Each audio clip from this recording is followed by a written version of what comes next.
Hello guys, welcome to my channel. Magluluto tayo ngayon ng beef giniling. At ito ang mga sangkap na ating kakailanganin.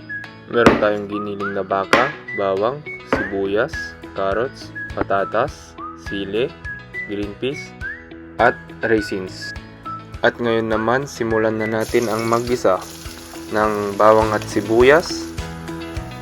Ihulog na rin natin ang giniling. Kunting mekos-mekos. Takpan ito at igisa ng mga ilang minuto. Pagkatapos, lagay na rin natin ang mga pampalasa. Naglagay ako dito ng paminta na powder at toyo at konting halo.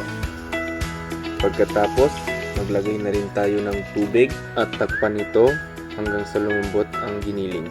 At pagluto ng giniling, maglagay rin tayo ng annatto powder o atsuete para may konting kulay sa buhay. At ihulog na rin natin ang mga gulay, pampahaba ng buhay.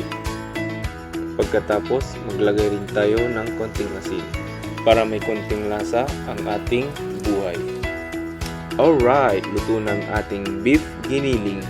Ang ganda ng kulay, itsura pa lang nakakatakam na.